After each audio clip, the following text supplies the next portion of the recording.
Chris Newman here. Time for a further discussion about the Treaty of Waitangi. In 1840, when the treaty was signed in New Zealand, we have to understand the relative position of the participants. And to do this, I've drawn a chart, because in modern times, a lot of folk have thought that they could convince others that in the treaty, the Maori chiefs and tribes were operating at the same level as a nation, or the Queen Victoria, who had an empire. A lot of folk have tried to argue that the Maori tribes were all organised and united together, which is not true, and that they possessed military prowess and a situation of civilisational development equivalent to that of the Western world. The simplest way to understand how this is a logical failure is to compare a war canoe, say, which has maybe got 60 or even 90 warriors, powerful warriors with wooden paddles, paddling away on this wonderful waka, and over there's a British naval frigate with, let's say, just a small one has got 28 guns. Some of the larger ones went up to 90 guns, and the 90-gun ones were capable of hurling half a ton of steel balls every minute or two, blowing a canoe out of the water, of course. There is no equivalence between a Maori waka and a Royal Navy ship of the line with 200 to 400 highly skilled people on board, capable of navigating around the world, of going down to Antarctica, of going everywhere, at totally different levels. Let's just look at this chart so we can clarify what's going on. Because what I'm talking about, using the tools of logic, rhetoric and grammar, is keeping clarity about our categories and avoiding confusion of categories. So let's look at, in 1840, what was the situation of the Maori chiefs and tribes, and what was that of Queen Victoria and her subjects. And we're going to compare them according to the social level of organisation, so we can understand just what we mean. Now, of course, Maori chiefs and tribes, they had individuals, though the individuals didn't have the same freedom under the tribal system as they did under the modern Western democracy or advanced civilisation. But anyway, we'll go on with it. Family or whānau, yes, that existed under the Maori chiefs and tribes. That's also here. In Queen Victoria and her subjects had that. Next one, sub-tribe or clan, hapu, yes. And yes, there was sub-tribes and clans. Famous, of course, are the Scottish ones and the Irish ones. You know, the MacPhersons and the Stuarts and so on, and all these different clans. I'm from the Lawler clan, originally my ancestors way back when, south of Ireland. So, now we've got the iwi level. Okay, that existed in 1840, for some Maori anyway. Now we get to trouble, because there was no organised community level system in Maoridom.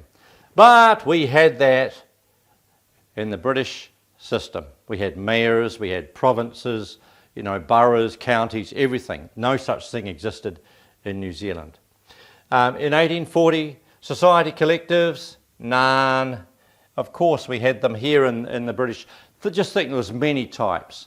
There was the canal system across the UK, and they had special groups organising the canals, or the road system. There was organised corporate level and other entities, local entities that made these things happen. Harbour masters, you name it. All these different positions met that level. Now, province, there was no such thing as a province in New Zealand. In 1840, of course, there were provinces all through the British Empire. And then the next level, nation. Well, there were many nations established, but there was no such thing as a Maori nation or a nation in New Zealand prior to 1840. Oops, I got that wrong. I'll just put a cross there. But it existed under Queen Victoria's jurisdiction. Now, civilised empire, oh wow, nothing there.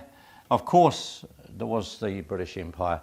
And civilisation, you've got Western civilisation, And of course that was a big product of the English-speaking people.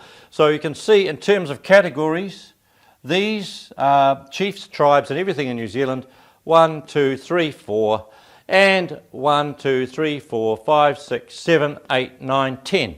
So we can't say that 4 equals 10 in any way, shape or form.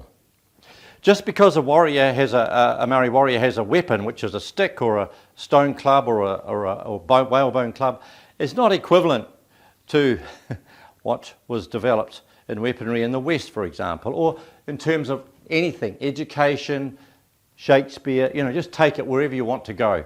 We now must accept the fact that many people are very confused in their categories, and there is no possibility whatsoever under God's heaven of there being a partnership of equality between this one and that one. It's just not possible, and that's where there's this terrible confusion, because everyone's falling into the rhetoric, and rhetoric is not logic.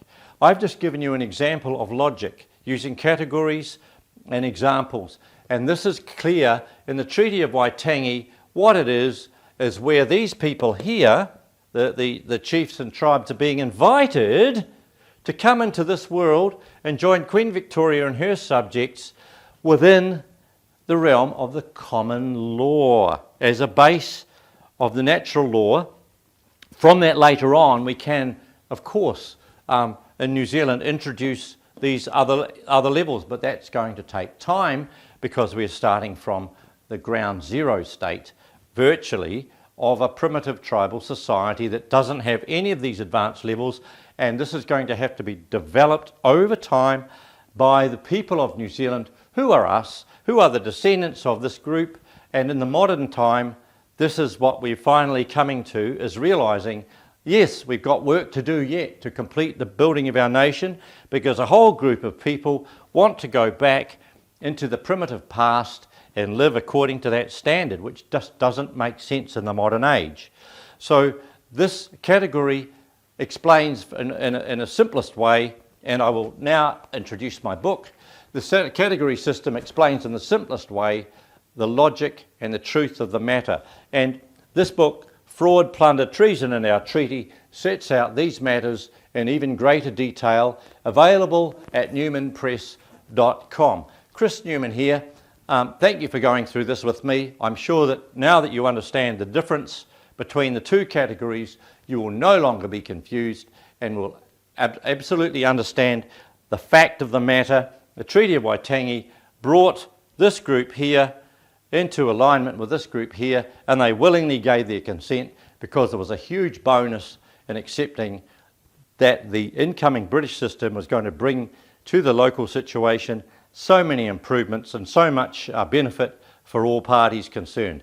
Thank you again. Chris Newman, signing off on the Treaty of Waitangi.